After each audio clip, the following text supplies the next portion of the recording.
I'm Rhonda Rashay Penrice here for the African American Film Critics Association. We want to thank Ms. Brandee Evans and the fantastic Tasha Smith for joining us for the AAFCA Virtual Roundtable. We have with us Carolyn Hines out of Toronto. We have Thomasina out of Philly. We have KB out of New York via Houston. We have Mercedes in Atlanta, and we also have Sharonda in Atlanta. So without further ado, let's start talking. Hello, Thomasina again out of Philly. I want to say first, congratulations to you both on the show. Congratulations with it being picked up so early for a second season. I love it. My Sunday nights are bookmarked. I don't play, no calls, no nothing. I'm going to watch. Brandee, I love Mercedes. I think, I really love your energy. She's a bit mean to Autumn though, but episode 5, we saw kind of a change in that dynamic. But you also are a professional dancer and teacher. So I want to ask you, how much of the dancing is done by stunt women versus the actresses? And have you ever choreographed or improvised one of the routines that you've done on the show? Yes. Oh, good question. I actually do about 90% of my stunts because I do come from dance world. I was competitive with myself when wanting to do the stunts. So for safety reasons, I can't do the ceiling. That is Spider. She's amazing. She's my teacher. Jamaica brought her in, our choreographer, and Spider does the head drops for me. So I'm not allowed to do that, but she taught me how to do the other tricks. The sit-ups on the pole and just the Bam Fairy where the legs pop out. That is really me doing those stunts. And I wasn't supposed to, y'all. I kind of snuck and did it. I snuck into the studios a couple of nights to practice because I just knew I wanted to be able to embody what these women do. And of course there were bruises and all of that, but I'm like, that's how they feel. So I want to know how they feel and embody this character fully. So it was a lot of hard work, but it was worth it. And improvising, yes, I did do some improvising. Jamaica was very open to us being able to be free. As long as we were keeping it sexy and authentic to the world, she was okay with it. So that little part at the end where I grabbed that young man's head in episode 1, that was all improvising, but I vetted him out first, y'all. And I found out he was 20, had never been to a strip club. And I was like, you the one right there, I'm about to turn you out. So that was his first strip club experience. I knew when he was like, yes, ma'am, me and Uncle Clifford went around. We picked everyone that was around the stage. It's my vagina, so I decide who gets to be that close to it. So we went around and picked every single person that was around that stage. And when we got to the one person, because I knew I was gonna do something ratchet, I was like, who am I gonna find? And then he said, I said, well, have you ever been to a strip club? He's like, no, ma'am. I said, did you say ma'am? And he was like, I said, how old are you? He's like 20. I was like, he the one. Thank you very much. Hi, so Brandee, so my question has to do with the relationship between Mercedes and her mother, Patricia. So there's this line that she says, I think it's in episode 4, where she says, you and I both have our pulpits. And she was like, the strip club is my pulpit and you have your pulpit in church. But the thing is, the thing with the two of them is they're very similar, not only personalities, but also in their struggles, because they're trying to command this space that is dominated by men. So right. The women they're the center of attention, but they're both trying to use, not necessarily their bodies, but their power and their personalities to command attention, because they know outside of these spaces, they may not have it. So right. I wanted to ask you, like, do you think that they both realize that they're having the same struggle, even though we know at the end of episode 5 what happens, but before they get to that point, do you think that that Mercedes ever had a moment where she said, we are very similar? I think that Mercedes knows that they're similar throughout this whole process. She says that in episode 1, you got your pulpit and I got mine. And, I think that she's like, listen, you doing what you love to do. Let me be over here and do what I love to do. Nobody's coming over here telling you that you can't do what you want to do. So don't come over here and try to tell me what I'm trying to do. So I think that it's very clear to Mercedes and Patrice that they are similar. They say like mother, like daughter. Mercedes is trying her best to not be like her, but in some ways she does have, that drive, because Patrice, as y'all can see, went to all odds, even by stealing, to get what she wanted. So Mercedes will go after what she wants in a different way, but that drive is definitely in both of them. Hey, it is KB here. Guys, I love the show. It's fantastic. Yeah. I've actually seen all 8 episodes, but it is extraordinary. Word. So yes, it's fabulous. But my question actually is for Tasha. So I know that this week is your episode.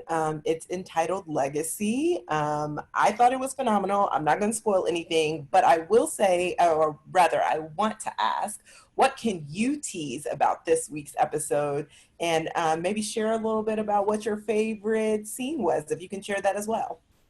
Well, first of all, can I just give props to Brandee Evans, because I am so happy for her, proud of her. She's incredible. Her resilience, her tenacity, her work ethic, everything. I've known her for a very long time because she started at TSAW, and she has always had this incredible drive, and this incredible resilient energy and work ethic as an actor. And to be able to witness her work on screen, I am just in awe of her. I literally am in love with Mercedes. I have to look at it as if I don't even know Brandee and just get into the world of Mercedes. And honestly, she is my favorite character on television, okay? I live to watch this woman work. To be able to direct her, every scene with Brandee was my favorite scene. We got a chance to do the work that we would do in class, but we had cameras and production design and everything. And it was so magical to be able to sit at that monitor, say action, and see this woman do the most pure, incredible, deep, inspiring work that I have. I'm full of excitement.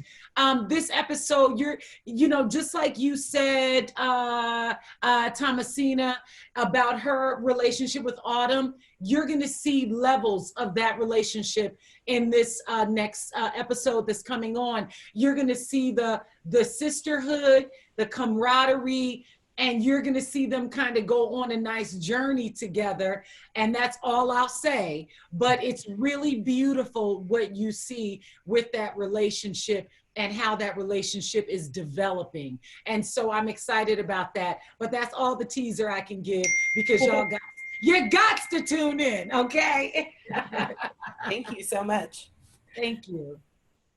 Hi, ladies. Mercedes out of Atlanta here. I have a question for you both. I'll start with Brandee. Okay, you already making it a little bit hard on me with this name now.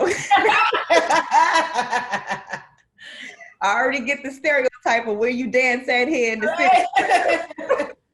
Right. But no, I really wanted to know, walking into this character, and of course they say, actors shouldn't judge the person that they're portraying. But did you have any stereotypes that you felt like even broke for you in playing Mercedes? Like walking into this and having your own mindset, but then really, breaking those stereotypes for yourself? Well, because of people like Tasha Smith being my first teacher, I knew early on that I couldn't judge the character, like you said. So it was more so trying to learn more about the character and about myself. So I remember I'm not confident. I'm getting better with my legs. That's my area where I'm just like, I know y'all like, what? That is my area where every woman has something. And that's that for me. So I remember my mentor, Robbie Reed, having me walk around Burke Williams, getting comfortable with my body. And because growing up, it's like, Daddy said, don't wear little shorts because you're going to have people looking at you. You know what I mean? And the older you get, it's just like, wait, my body is good. I should be confident. People called me Coke bottle growing up, and I thought it was a bad thing till I got older. And I'm like, oh yeah, I am built like my mama. Yes, you know what I mean? So just being confident in my body and understanding that these women are doing this as a form of liberation for them. They don't make as much money as you think. So I thought all strippers were rich. I had no idea that they had to pay tip out and pay bartenders and things of that sort. So just, I was completely dumbfounded to that because I wasn't in that world. And even also knowing that what happens in those back rooms, like, because I was sheltered, I was like, oh, you don't go in the back rooms. They might be doing some nasty. I'm like, girl, they're getting their coin, you know? So now I know more about that. I respect these ladies so much more. Like, I'll fight somebody. I tell somebody before, I will fight somebody over talking about a stripper, because that is her choice. Are you talking about a doctor's choice, a teacher's choice? That is her choice to do whatever she wants to do. So yeah, just my respect. And they are athletes, like how much hard work it takes to do these stunts, like, and the confidence that it takes to just get out there. A lot of women shun it because they don't have the confidence to do it themselves. And that's that on that. Yeah. And then for you, Tasha, I know you did the Felicia Blakely story, which is kind of in the same world almost as far as the strip club. Any tricks that you kind of pulled out your bag for this particular show for P-Valley? You know what? It wasn't necessarily about tricks. Like, I don't look at like the process of directing like in a form of tricks.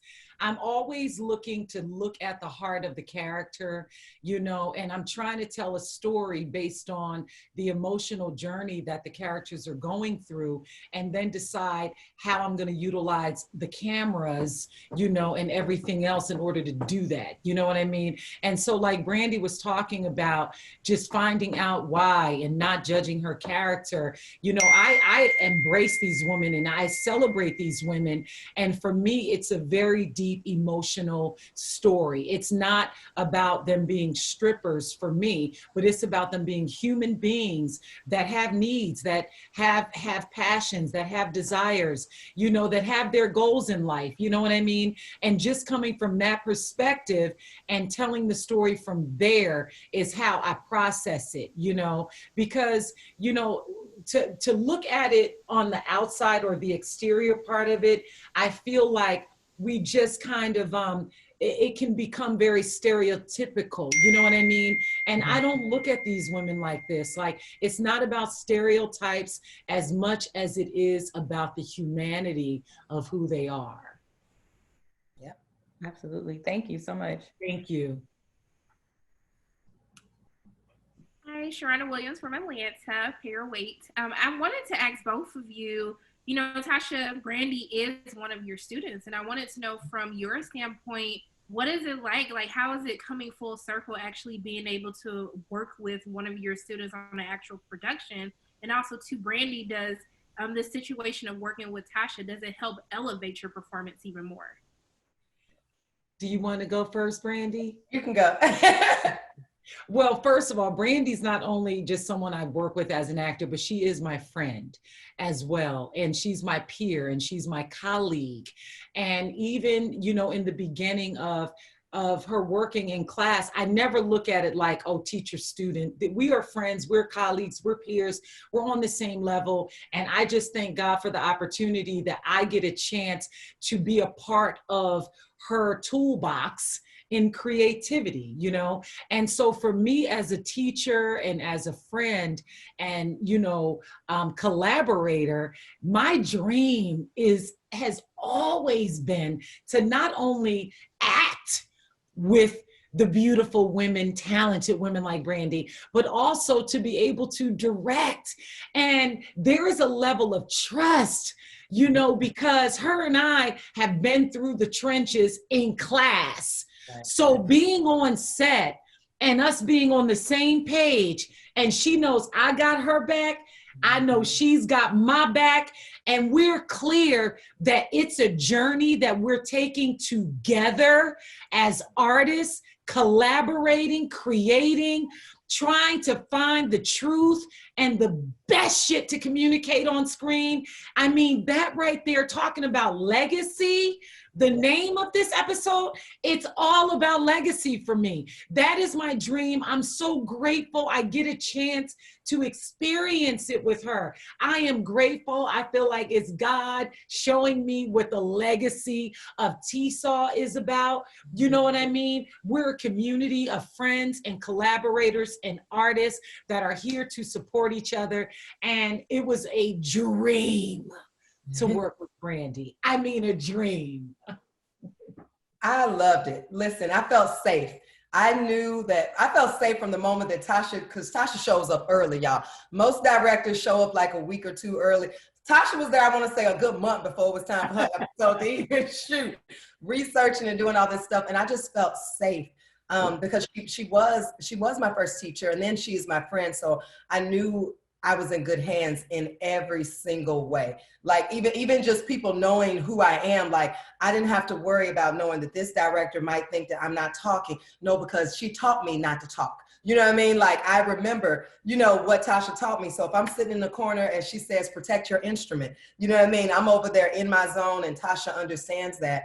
And just knowing that she's going to get the best take of me, or she's going to come and do this number right here in the ear like she does in class. And there's no telling what Tasha may whisper in your ear, but it's always to better your performance. So that to me was my most fun episode to film, because I just felt so safe and so comfortable. And can I say something real quick just on that note? You know, a lot of times I feel like actors are scrutinized and judged because of their process. You know what I mean?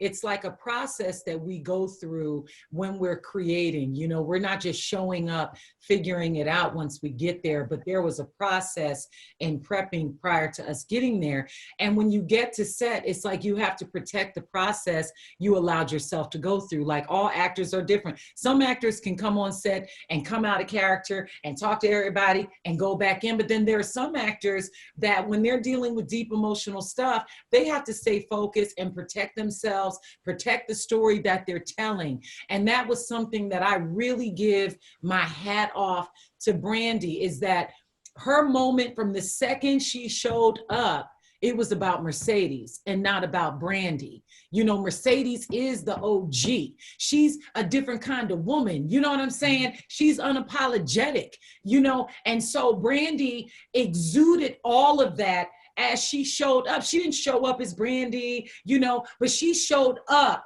as Mercedes. And, you know, some people might've been like, oh my God, like, who is this I'm dealing with today? You know what I mean? But that just shows to me her level of professionalism, you know what I mean? And focus, and knowing that the story you're about to tell when that camera comes on is what's more important than anything. It's not about you talking to everybody, trying to be nice to everybody, coming out of your space of creativity. Stay focused, so when that camera come on, you're already dropped in. And as y'all can see, she was dropped in all the time.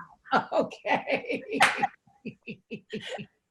I could just sit and celebrate her all day, okay? Well, this is Rhonda, and I wanted to, since you're talking about celebrating her, I want to also ask you, Tasha, having been in the business, what are the changes and strides that you're seeing in Black women being able to carve so many spaces? Because this is a show where a Black woman created it. We have Black women who are stars. We have Black women. Some of the directors are Black women. So talk about that. I mean, is that something you foresaw when you got in this industry? You know, honestly, no, it's not necessarily. I mean, I didn't even, when I came in this industry, I was so young and I didn't even understand like those levels of politics in this business, you know? I just wanted to come and pursue my dream and my passion, you know what I mean? And I feel like, you know, we have opened up, although we still have a long, you know, way to go, but to be able to see people like Katori Hall, you know, Lena Waithe, you know, Ava DuVernay, Kerry Washington. I can go on and on of these amazing women that are creating incredible material and fighting for women to be a part of the storytelling of it all. You know what I mean? And standing up for that from every aspect is beautiful to see. And it's inspiring. And it goes back to even the reason I started my school, because I'm like, listen, opportunities are coming for us. Bottom line, point blank, period. And it's up to us to get prepared, because people like Katori Hall have been in the kitchen 9-10 years ago cooking up P-Valley. For Brandee today, you follow what I'm saying? And a lot of times when we start off in this industry, you know, we start off with these expectations that it's supposed to happen now, instead of understanding that it is a full circle of opportunity. Because while we're working on our craft as actors, there are people like Katori that's in there fighting behind the scenes, writing up in the middle of the night while she's trying to raise her family, you know what I mean, be a wife, but she's still dreaming about opportunities for the Brandees and myself, you know, to happen in 2020 right now. You know, I think we're doing great, and I think we got to keep pushing. We have to keep supporting and really being a place of opportunity for each other, and not like that crabs in a barrel crap that we've seen in the past, but to be a blessing and knowing that there's enough room for everybody to create. Excellent. And I also wanted to just introduce you guys to Katia Woods, who's joining us. So I'm going to give my time over to her. Hi guys, sorry, it's been a sister was booked and busy today, but that's a blessing, not a curse. And so I apologize for just dipping in. My question is for you, Brandee. I so love that, you know, your character shows the complexities of what it is to be a Black woman. Because, you know, we are always with the moniker to be strong, and your character was like, I'm strong, I'm strong, I'm strong, I'm strong. But finally, we get to see that, you know what, Mercedes is not, she hurts just like everybody else, and she's been through a lot of hurt. Talk about what it felt like to finally have that scene where she sits in that car, and the weight of everything, you know, and just the final betrayal by her mother is like weighing on her, and she finally gets a chance to be like, you know, I'm not okay. This is not okay. I'm not okay. You know, it's like what Tasha said too. They're human. These women are human. These characters are humans. And we can't always be strong all the time, y'all. You know, and I think that that's what we're told a lot. I mean, I was told stay strong to the point that one of the tattoos I have literally is the diamond to stay strong. For me, and my mom used to tell me that all the time. But it also, it can be an issue. You know what I mean? Because you cannot stay strong all the time, y'all. You have to break, you have to cry. It's okay to be vulnerable and be human. And I'm very glad that I was able to show that side of Mercedes, because I think a lot of people thought in the beginning, oh, she's just this mean girl, she's just angry, and she's not. And just like all humans, there's something beyond that. Like there's something behind that anger, behind that pain, and that, you know, that you're seeing on the outside. So I'm glad that everyone was able to see that authenticity of Mercedes. And it was actually very similar to me with my mom, because I've always been like, you know, I'm strong, and her and I had issues growing up. Like, it's fine. I would let people see me cry about it. And it's finally, I'm like, okay, it's not okay. You know, and it's so therapeutic. So even shooting that scene was therapeutic for me as well, to go, whew, child, it's not all perfect. It's not all okay. Now you were like, I was like, girl, I get it now, girl. I'll be mad too if I've been through that. But yeah, you're like fantastic. Thank you. Thank you so much. Brandee, I have just a quick question. I have to be nosy real quick about Mercedes, okay? I need to get a timeline together. So Mercedes has a daughter, but for the life of me, I am trying to figure out this age timeline to when she was actually pregnant. Like, can you tell us, or can you hint at what it's from as you spill the tea on what is happening with this whole having a daughter and who this baby daddy is? I can't tell too much because Katori, I think, is cooking up some stuff for that. But I can tell you that Mercedes is 28. She is 28 years old. That's where I was at, but I was just like, you know, are we gonna figure it out soon? You know. Yes, I think that all of that's going to be coming to play. And Katori and I actually spoke this morning. She may actually be putting out something about that as well. But yes, okay. Mercedes, 28.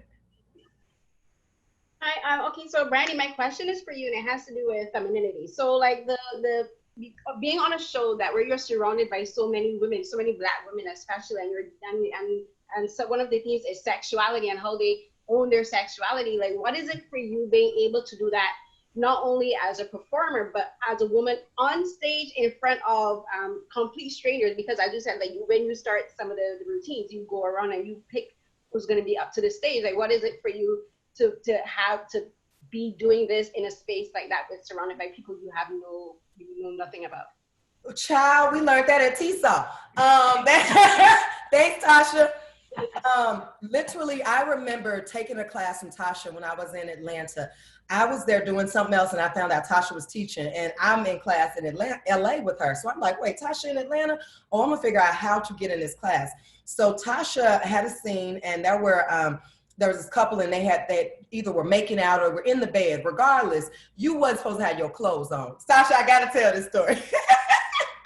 And so, you know, and it's being authentic to the character. And Tasha's like, who is sitting up here with their clothes on? She took her shirt off. And now keep in mind, in an acting class, it's a safe space. We don't have cameras out. We don't have anything like that. So this is our safe working space, preparing us for the real life when we get on set. So I remember things like that. And I remember taking my shirt off, and we all sat up there with bras on, watching the scene like, it is what it is. It'll make you comfortable too. And then Tasha looks over at me, and she's just like, "And you teaching dance tonight? You got your hip hop and heels?" I was like, "Yes, ma'am." She said, "Get up and dance for him." I was like, "What?" And so in that moment of a stadium full of people that I did not know, there's a scene going on. Tasha was dead serious, like, play the music from your phone.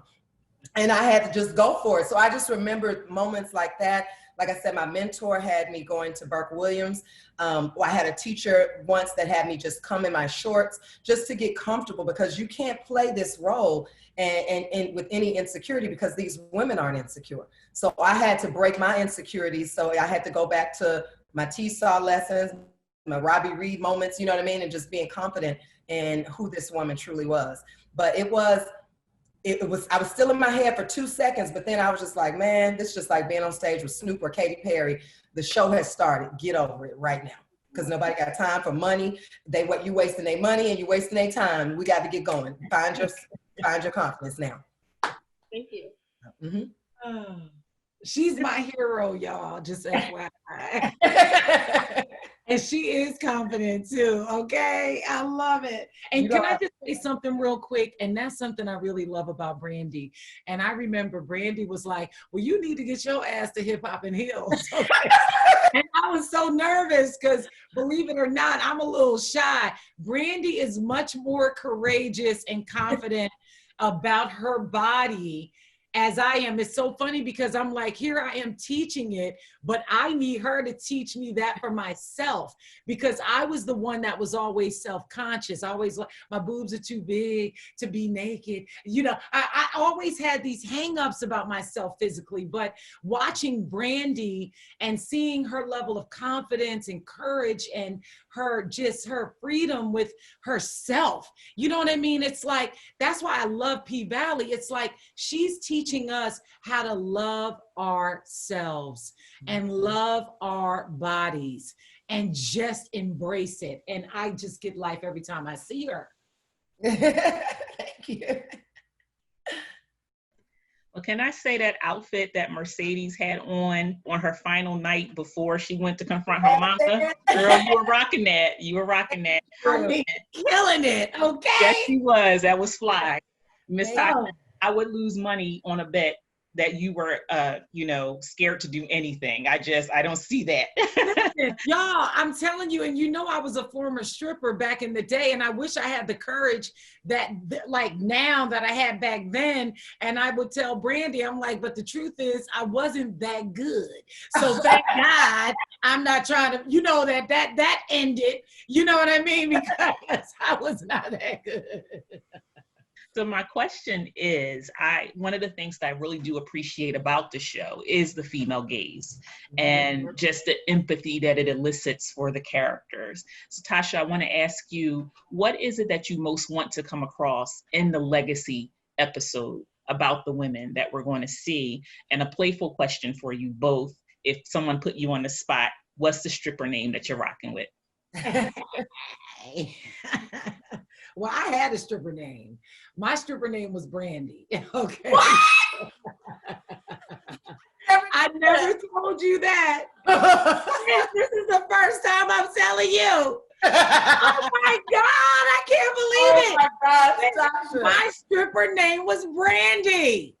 And my opening song was Push It by Salt and Pepper. Okay. That's what I came out to. And my name was Brandee, bitch. Yes. Okay. Legacy. that I want people to see us as Black people and how important our legacy is to us. You know, whether it's fighting for the pink, whether it's, you know, Brandee fighting for her school, for her daughter, because the legacy of her relationship with her daughter is important. You know, the legacy of what Andre is fighting for. Everyone's fighting for their legacy, you know, even down to Autumn, you know, and I want people to, I hope that it lands in a way that's like really grounded, because it's not about all the bells and whistles of everything else that goes on at the pink, but it's really about, this episode is about the characters and you really getting to see and know them in a deeper way emotionally, and how you're seeing each person fighting for what the true legacy of who they are is. And very little of it has to do with just, you know, dancing, or not just, but, you know, dancing, or, you know, who you're dating, but it just goes very deep. And then you understand that the choices that they made is what's supporting their need for legacy. Yep. You know what I mean? And I love when Brandee even talked about, you know, the strippers and how much respect that she has for them, because most of the women that dance, it's about legacy. Yeah. It's not just about being at the strip club and being naked. It's about legacy. What we're doing is about legacy. You know, me as an actor, a director, a teacher, it's about legacy. You know, people might look at the surface of it like, oh, well, she's an actress. Well, I'm an actress, but it is about legacy for me. Teaching Black women and men acting so that they can have a legacy, so that they can provide for their families. You know, it's about, that's what it's about. And I hope people feel it and see it and go beyond the dance, beyond the cocktail, beyond the party. Yeah, beyond. Is that Tasha? Is that Tasha? What up? Hi, beautiful. I love you so much. Anyway, yes. Thank you so much. We appreciate you. Brandee, thank you for presenting last week. We got to catch up. So yes, we do. Let's get on the call. We will definitely do that. Okay. Thank wonderful. you, ladies. Thank you. And thank you, women of AAFCA. The women of AAFCA. I love it. You are beautiful, and Brandee, I love you so much. I love you, Tasha. Thank you. I'm sending you the biggest kiss, sis. Yes, thank you. Stay safe, everyone. Okay, bye. Thank you, guys.